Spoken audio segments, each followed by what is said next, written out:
তোমরা কে যাও রে আমার নবীজির দরবার, উম্মতের লাগিয়া নবী, উম্মতের লাগিয়া নবী কান্দে যারে যার, তোমরা কে যাও রে বাজানো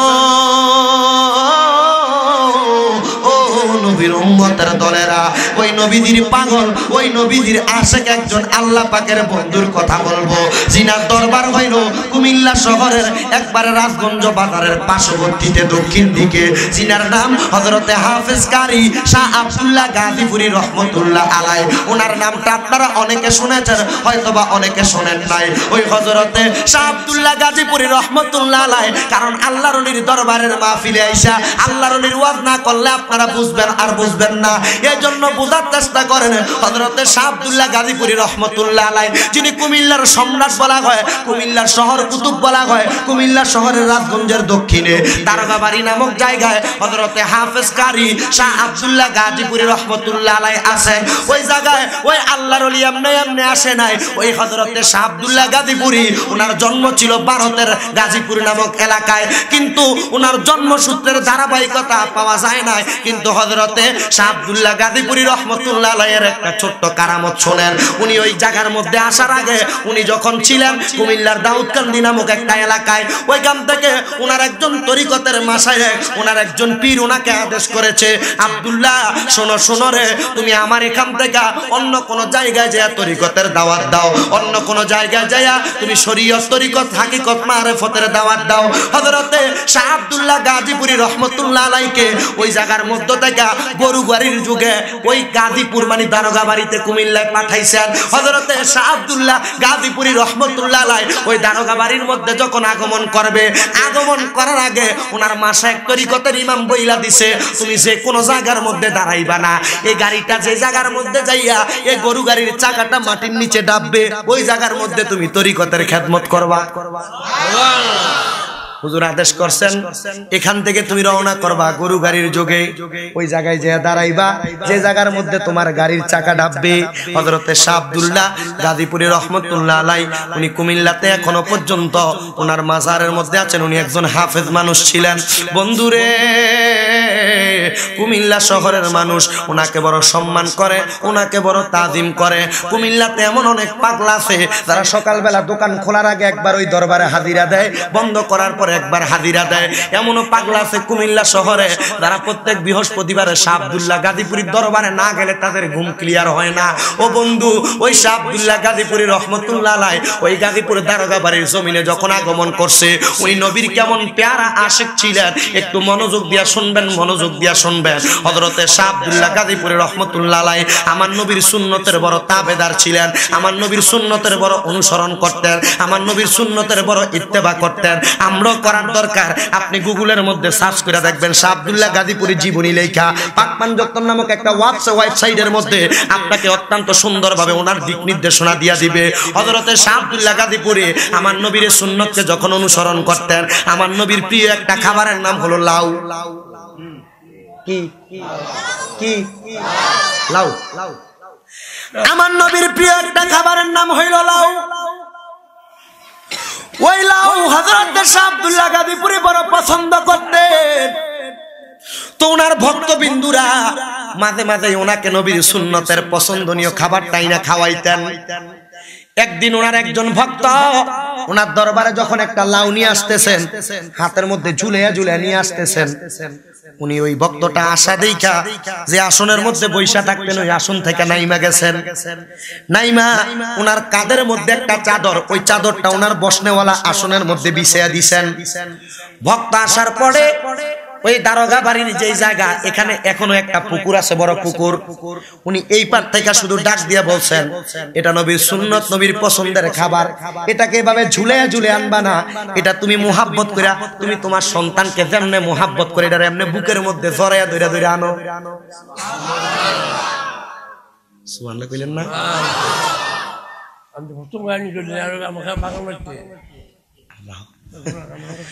উনি বললেন, হে আমার ভক্ত, এই লাউ আমার নবীর বড় পছন্দের, এলাও আমার নবী বড় পছন্দ করতেন, তুমি এটারে ঝুলে ঝুলে আনবা না, তুমি এটারে বুকের মধ্যে জড়ায়া ধরে আনো। আবার কেউ কেউ ওই লাউকে কাঁধের মধ্যে করেও বাড়িতে নিয়ে যায়, যায়নি? যায় রে বাবা।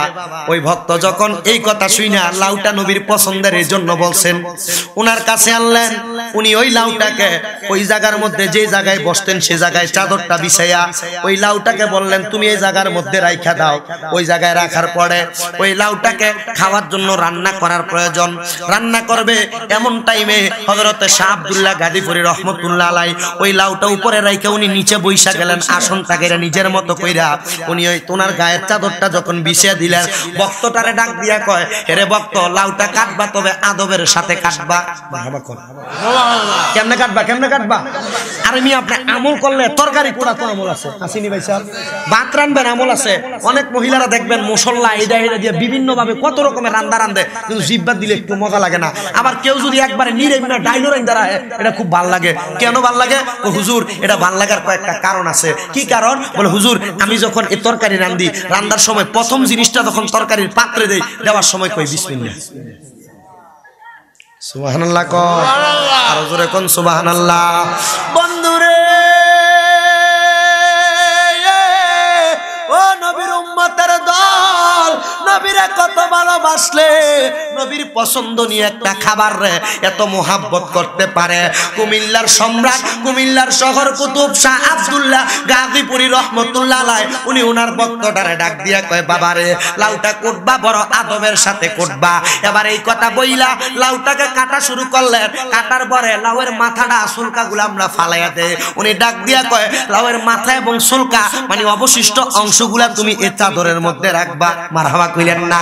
এই চাদরের মধ্যে রাইখা এবার লাউটাকে রান্না করতে যাবে। এমন টাইমে লাউটাকে রান্না করার আগে উনি ডাক দিয়া কয়, বাবা লাউয়ের অবশিষ্ট অংশগুলা তুমি নিয়ে যাইবা, হাঁটু পানি পরিমাণ হাঁটু পানির মধ্যে নামবা, নাইবা তারপরে লাউয়ের তুমি খোসাগুলা ফালাইবা। ও মুসলমান, ও নবীর উম্মতের দল, এমন আদব রক্ষা করে হযরতে শাহ আব্দুল্লাহ গাজীপুরী রহমতুল্লাহ আলাইহি ওই দরবারের মধ্যে আসেন, এখনো পর্যন্ত বিরাজমান। বন্ধুরে বন্ধুরে বন্ধুরে, একটা কথা মনে রাখো, একটা কথা মনে রাখো, যারা আল্লাহর খাস বন্ধু, আল্লাহর প্রিয় বান্দা, এরা এমনি এমনি বান্দা হয় নাই, এমনি এমনি আল্লাহর বন্ধু হয় নাই। ওনারা ওনাদের খাস ইবাদতের মাধ্যমে বন্ধু হয়েছে। হযরতে শাহ আব্দুল্লাহ গাজীপুরী রহমতুল্লাহ আলাইহি আরেকটা ছোট্ট কারামত আমি আপনাদের কাছে বর্ণনা করি।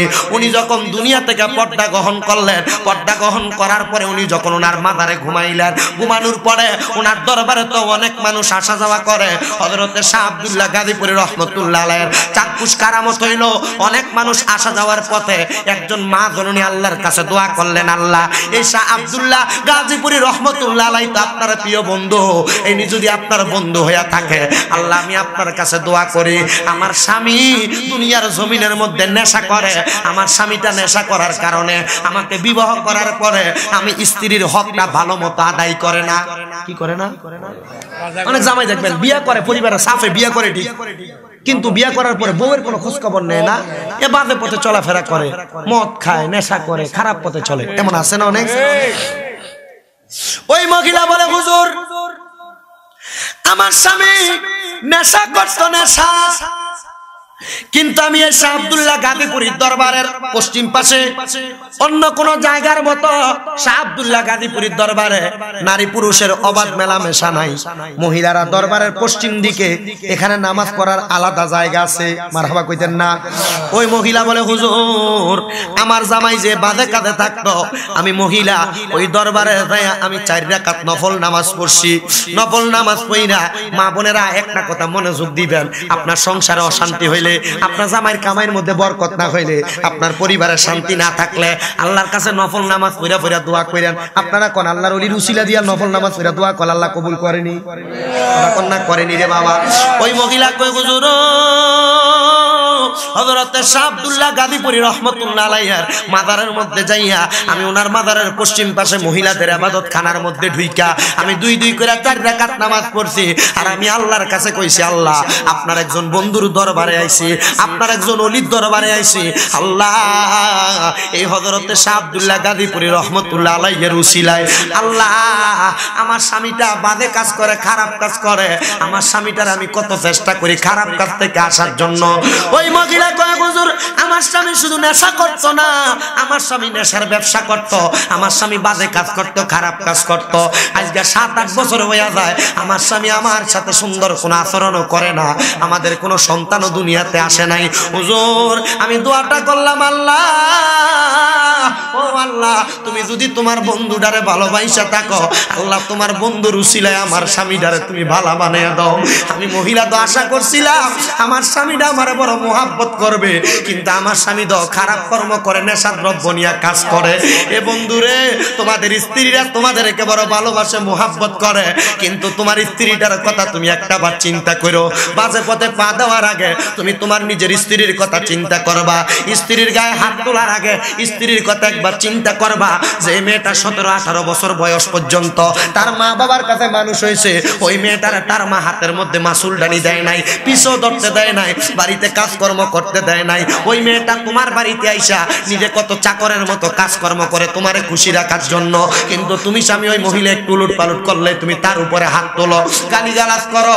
আল্লাহর দোহাই রে মুসলমানের দলেরা, ও নবীর উম্মতের দলেরা, ওই মহিলা কয় 7 বছর বিয়ে হওয়ার বয়সে আমার স্বামী আমার সঙ্গে মেলামেশা করে না, আমার সঙ্গে ভালো আচরণ করে না। আমি আমার আল্লাহর কাছে দোয়া করতে লাগলাম, আল্লাহ ও আল্লাহ আপনি আপনার বন্ধুর উসিলা আমার জামাইটারে ভালো করেন। ওই মহিলা কয় হুজুর আমি এখান থেকে বাড়িতে গেলাম, আল্লাহর কাছে তাহাজ্জুদের নামাজ পড়া দোয়া করি আমার আল্লাহ যেন আমার স্বামীটারে হেদায়েত দান করে, আমার স্বামীটারে হেদায়েত দান করে। আমি যখন দোয়া করি হুজুর আমি 3 দিন যখন তাহাজ্জুদের নামাজ পড়া আল্লাহর কাছে দোয়া করছি গো হুজুর, হঠাৎ করে দেখলাম 7 দিনের মাথায় আমার স্বামী রাত্রবেলা ঘুম থেকে হঠাৎ করে লাফ দিয়ে উঠছে। আমার স্বামী যখন লাফ দিয়ে ওইটা কান্না করতেছে,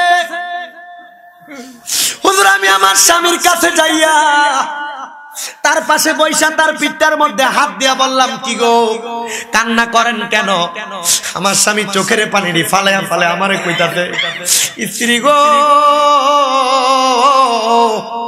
এই যে এত সুন্দর বাড়ি দেখো, আল্লাহর কসম এই বাড়িগুলো আমার হালাল টাকার বাড়ি না, আমি নেশার দ্রব্য বিক্রি কইরা হারাম পথে চইলা আমার বাড়ি বানাইছি। স্ত্রী গো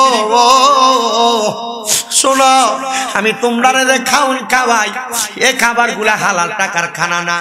ওই স্ত্রী কয় বিয়া হওয়ার আগে আমি জানতাম আমার জামাইটা খারাপ পথে ইনকাম করে, আমি প্রতি সপ্তাহে সপ্তাহে আমার বাবার বাড়ি থেকে আটা আইনা চাউল আইনা আমি আমার ঘরের খাওয়ান খোরাক চালাইতাম।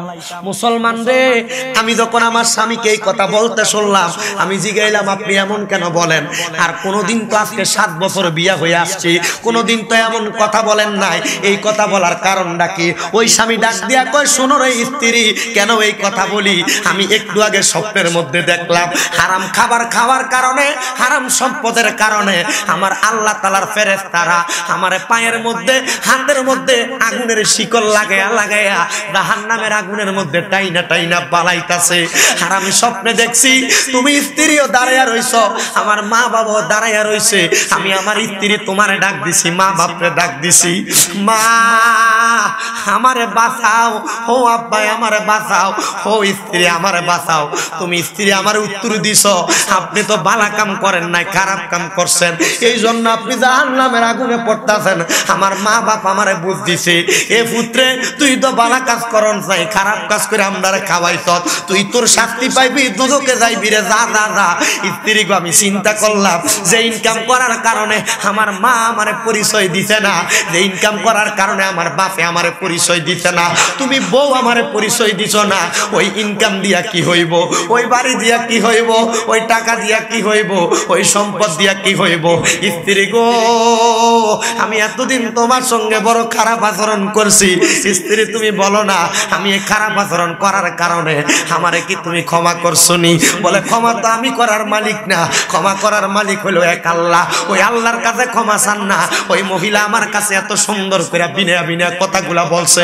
হুজুর জানেন আমার স্বামীর পরিবর্তন আমি দেখছি, আমার স্বামীর যত জায়গা জমি আছিল সব জায়গা জমি বেচা আমার স্বামী মানুষের মাঝে বিলিয়া দিছে, বিলিয়া দিতে বিলিয়া দিছে। আমরা এখন বর্তমানে ভাড়া থাকি, কথা সত্য হুজুর, আমরা বড় সুখে আছি। আমার স্বামী ছোট্ট একটা দোকানের মধ্যে পান বেচে, নাস্তা পানি বেচে। হুজুর আমার স্বামী ওই দিন রাত্রবেলা রাত্রবেলা ওযু কইরা গোসল কইরা ওযু বানাইয়া আমি স্ত্রীর সঙ্গে নামাজের মুসল্লার মধ্যে দাঁড়ায়া দাঁড়ায়া কাঁদছে, হুজুর এখন আমার আল্লাহ আমরারে দুইটা ছেলে সন্তান একটা কন্যা সন্তান দান করছে। হুজুর আমার স্বামী যখন আমার কাছে কান্না কইরা ফজরের নামাজ পড়া কানতে কানতে আমার ডান উরুর মধ্যে মাথাটা রাইখা আমার জামাই যখন ঘুমায়া গেছে, আমার স্বামীটারে ঘুমের মধ্যে ফালাইয়া বোরকাটা গায়ে দিয়া পাগলনির মতো শাহ আব্দুল্লাহ গাজীপুরীর দরবারে গেছি। আমি 2 রাকাত নফল নামাজ পড়া আমার আল্লাহরে কইছি, আল্লাহ তোমার বন্ধুরা যে সত্য, তোমার ওলিরা যে সত্য, আজকে আমি একটা প্রমাণ পাইছি গো আল্লাহ। আল্লাহ ও আল্লাহ আমার স্বামীর পরিবর্তন চোখে দেখার মতো গো আল্লাহ। চিন্তা করো রে মুসলমান, একটা মহিলা যদি ওই স্বামীটারে আল্লাহর ওলির দরবারে যায় কান্নাকাটি কইরা আমার আল্লাহর কাছ থেকে হেদায়েত কামনা করে হেদায়েত আনতে পারে, আমরা যদি আল্লাহর কাছে আজকের মাহফিল শোনার পরে জীবনে যত গুনাহ করছি, যত পাপ করছি, যত অন্যায় করছি, আমার আল্লাহর কাছে ক্ষমা প্রার্থনা করি, আমার আল্লাহ আপনার জীবনের গুনাহ মাফ করতে পারে কি পারে না? বন্ধুরে শুধু মাফ করবে না, মাফ করবে না রে, দুনিয়াতে তুমি সকল পাপ ছাইরা দিয়া যদি আরো বেশি তাড়াতাড়ি জান্নাতে যাইতে চাও, তোমার মা বাপ যদি বাচ্চা থাকে ওই মা বাবার কদমে লুটাইয়া পড়বা। সন্তানের দলেরা বউয়ের বায়ায় পড়া মা বাপের মনেও কষ্ট দিও না, মা বাপরে মুহাব্বত করো, মা বাপরে ভালোবাসো, মা বাপরে ইজ্জত করো। বলে হুজুর কেন এই কথাটা বললেন? আমি বলবো জান্নাতে যাওয়ার জন্য 5 ওয়াক্ত নামাজ যেমন প্রয়োজন, তোমার মা বাবার সন্তুষ্টি তেমন ভাবে প্রয়োজন। মা বাবার কাছে ক্ষমা প্রার্থনা করবা, আম্মা আব্বার কদমের মধ্যে পড়া যাইবা। বলে হুজুর কেন কেন কেন? কারণ এখানে তো অনেকে আছো তোমরা তোমার মা বাপরে বাদ দেও না, অনেকে আছো বড় ভাইয়ের লগে ঝগড়া কইরা, ভাইয়ের বউয়ের লগে ঝগড়া কইরা মা বাপরে আলাদা কইরা দিছ, অনেকে আছো বউয়ের কথা শুনছ, তোমার বউ তোমারে কও তুমি কি একানি মায়ের সন্তান, তোমার তার 2-3টা ভাই আছে, তারা কি লেগা ভাত খাওয়ায় না, এই কথা শুনে তুমি তোমার মা বাপরে জুদা কইরা দিছ, আলাদা কইরা দিছ। দুনিয়াতে মারামারির জন্য বিচার বসে না, কাটাকাটি বিচার বসে না, বর্তমান সমাজে মা বাপরে বাদ দেওয়া নিয়ে বিচার বসে। তোমার মা তোমার ঝগড়ার স্টিম রুলারের শিকার হইয়া বড় ভাইয়ের ঘরে 1 সপ্তাহ ভাত খায়, মেজো ভাইয়ের ঘরে 1 সপ্তাহ ভাত খায়, ছোট ভাইয়ের ঘরে 1 সপ্তাহ ভাত খায়।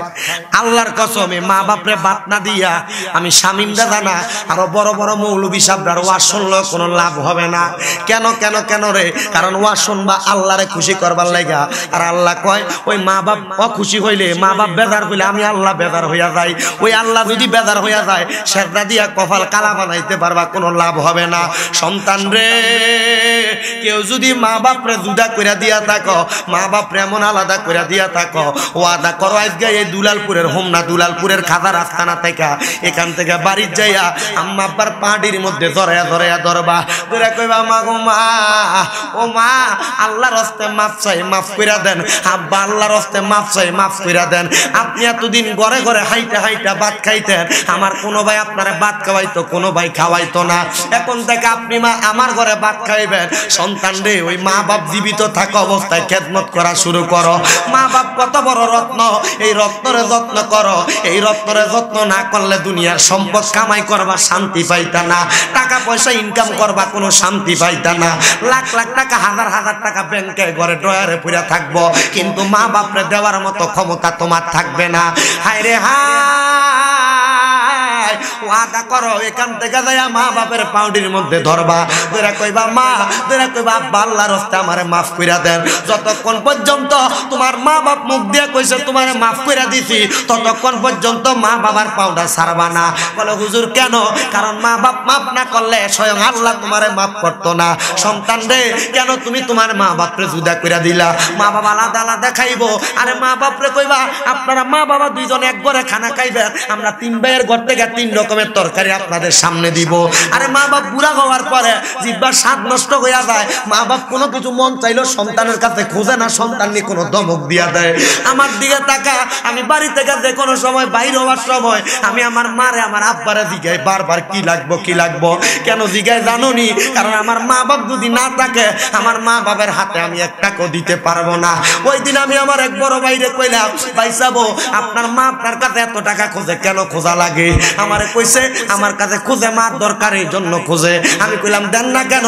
কয় হুজুর টাকা নিয়ে মা বাপ কি জানি করে আমি জানি না। আমি জিগাইলাম আপনার তো বাবা নাই, বাবা যে মারা গেছে, আব্বা এখন আপনার কাছে আইসে 100 টাকা চাইনি, চাইলে দিবেননি? কয় হুজুর বাপ যে মরে গেছে মনটা বড় কষ্ট, বাপরে দিতে পারি না। অবশ্যই আব্বা 100 টাকা না 1 লাখ চাইলেও দিয়া দেবো।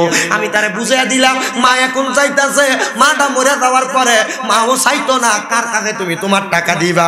সন্তান রে, মোহাব্বত যদি অন্তরে লাগে, বউয়ের কথা শুই না, ভাইয়ের সঙ্গে ঝগড়া করে মা বাপরে আলাদা কইরো না, মা বাপরে অবহেলা কইরো না, মা বাবার কদমে ধরে মাপ চাইও। বলে হুজুর আমি মাপ চামু দূরের কথা, আমি 2 ঈদে মা বাবার পায়ে ধরে আমি সালামি তো করি না।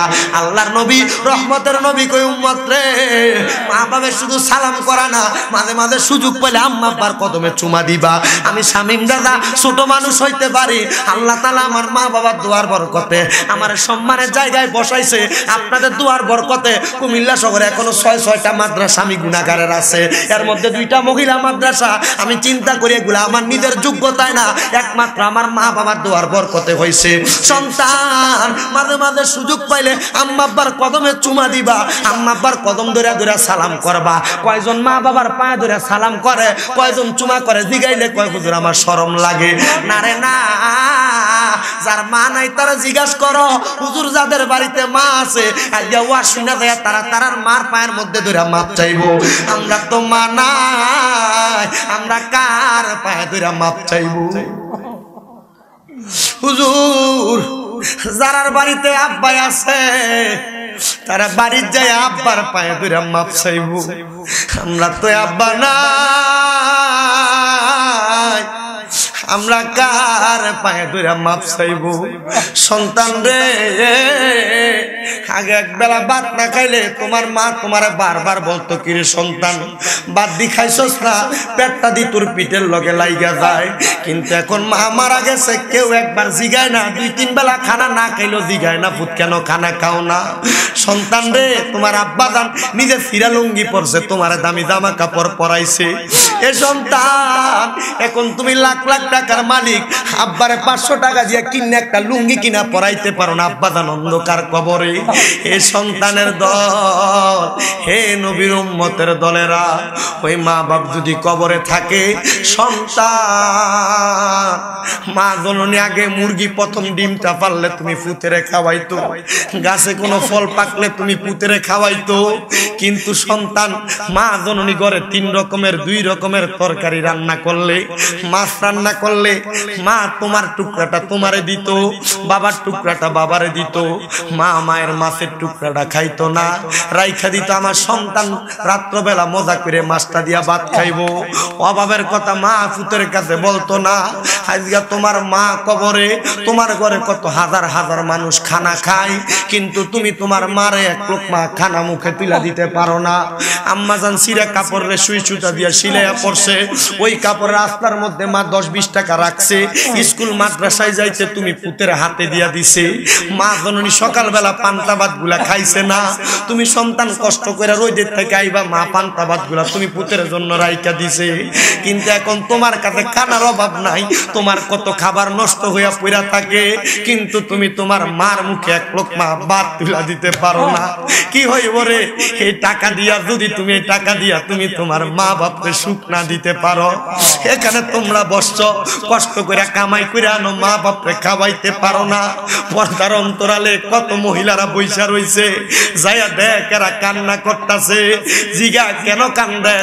এরা নিজেরা বলবে আগে স্বামীর বাড়ি থেকে বাবার বাড়িতে গেলে আমার মা আমার জড়াইয়া ধরতো, আমার আব্বার পায়ে ধরে সালাম করতাম। আগে আমি 2-3 দিন বাবার বাড়িতে যাইতে দেরি হইলে আমার বাপে আমার বাড়িতে চলে আসতো দৌড়াইয়া, দিন জানি কি হয়েছে, যোগাযোগ না করতে পারলে দৌড়াইয়া দৌড়াইয়া চলে আসতো। এখন আমার আব্বা নাই, কেউ একবার জিগায় না আমার আব্বা গান নাই, কে জিগাইবো আমারে? গত লাইলাতুল মেরাজের রাত তো গেছে, হাই লাইলাতুল মেরাজের রাতের পরের দিন আমি আমার ঘর থেকে বাইরে হয়ে আমার আম্মার রুমের দিকে যাইতাছি। আমি দেখি আমার আম্মা জান আমার ঘর থেকে কবরস্থান দেখা যায়, কবরস্থানের দিকে ছায়া ছায়া কান্দাছে। আমি জিগাইছি মা কান্দো কেন? আমার মা ডাক দিয়া কই লাইলাতুল মেরাজ আইলে আমার আব্বা জান সিন্নি সেমাই খাইতো, কিন্তু আজকে এতদিন হইয়া যায় আমার আব্বা জান কবরে চলে গেছে। আমার একবার ফোন দিয়া খবর নেয় না। অল্প কিছুদিন আগে আমার আম্মা জান ওয়াশরুম থেকে বাইর হওয়ার সময় হাতের হাড্ডি ফাটা দিয়া দিছে। আমার আম্মা আমার নিজে কইতাছে গত বছর অসুস্থ হওয়াতে আমার আব্বা কতবার বাড়ি থেকে হসপিটাল গেছে, কতবার আমার মোবাইল কইরা কইরা খবর নিছে। আমার আব্বা যে কবরে চলে গেছে, কই একবার তো কেউ আমার ফোন দিয়া দিয়া খবর নেয় না। আরে এই দুনিয়াতে মা বাবার মতো আপন কেউ নাই, মা বাবার মতো আপন কেউ নাই। সন্তান তুমি মনে করো তোমার মা তোমার বাবা তোমার কানের কাছে বারবার কথা বলে, তুমি মনে করো মা বাবার কথাগুলা তোমার মাথায় ধইরা যায়। আরে মা বাপ যদি মইরা যায় কেউ একবার তোমার খবর নিত না। অসুস্থ হইয়া দেখো তোমার বউ ত্যাক্ত হইয়া তোমার পায়ের কাছে ঘুমাইয়া যাইবো, কিন্তু মা ঘুমাইতো না, তুমি সন্তানের মাথার কাছে বইসা থাকবো। এ সন্তান, ওই মা যদি কবরে থাকে আল্লাহর দরবারে খাস খাস করে দোয়া করবা। আর যদি বাইচা থাকে, আমার এই পাপি জবান দিয়া কি ওয়াজ তোমরা শোনাইছি আমি জানি না, তবে এই ওয়াজটা কামে লাগাইও। যদি মা বাপ থাকে এরার মনে কোনোদিন কষ্ট দিও না। এরা যদি খুশি থাকে আমার আল্লাহ খুশি হইয়া যাইব, এরা যদি বেজার থাকে আমার আল্লাহ বেজার হইব। মা বাপ যদি থাকে এরার সম্মান করে কদমে পড়া যাইও, দেখবা সম্পদের অভাব হবে না, আর লাখ টাকা কামাই করা লাগবে না। আম্মা আব্বারে খুশি রাইখা মাত্র দিনে 300 টাকা কামাই করলে এটা দিয়া তুমি শান্তিতে থাকতে পারবা। সন্তানের দল ওই মা বাবা কবরে শুয়ে রইছে, কেমনে সালাম করবা, কেমনে মা বাবার কাছে যাইবা চিন্তা করো না। এখান থেকে যাওয়ার পরে পারো, আর একটু পরে আখিরি মুনাজাত হবে। আখিরি মুনাজাতে আল্লাহর দরবারে চোখের পানি ফেলে কানবা। নবী আমার কয় কোন সন্তান যদি তার মা মারা যাওয়ার পরে বাবা মারা যাওয়ার পরে এই চোখের মনি কোঠার মধ্যে একটা মাছির মাথা পরিমাণ পানি চাইরা দিয়া কান্না করে, ওই পানিটা মাটিতে পড়ার আগে আমার আল্লাহ তার মা বাবার জীবনের গুনাহ মাফ করে দেয়। জানি না রে কার জানি মা নাই, কার জানি বাবা নাই, কেন ঠান্ডা হয়ে গেলা? এখন কি আর কথা আসে না? এখন কি আর তোমার বাড়তি কথা আসবে না?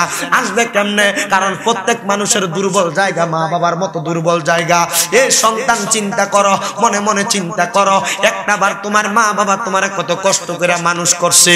আমি শামীম দাদা যেই কোনো জায়গায় যাই মা বাবার ব্যাপারে আমি 10-15 মিনিট ওয়াজ করে দেই, কারণ আমি জানি নামাজ পড়লে বিথা যদি মা বাবার মনে কষ্ট থাকে, হজ করলে বিথা যদি মা বাবার মনে কষ্ট থাকে, দান সদকা করলে বিথা যদি মা বাবার মনে কষ্ট থাকে, মা বাবার মনে কষ্ট দিয়ে হজ করবা, নামাজ পড়বা, রোজা রাখবা, ইবাদত কোনো কিছু কবুল হবে না। এই জন্য এই মা বাপরে খুশি করার চেষ্টা করো।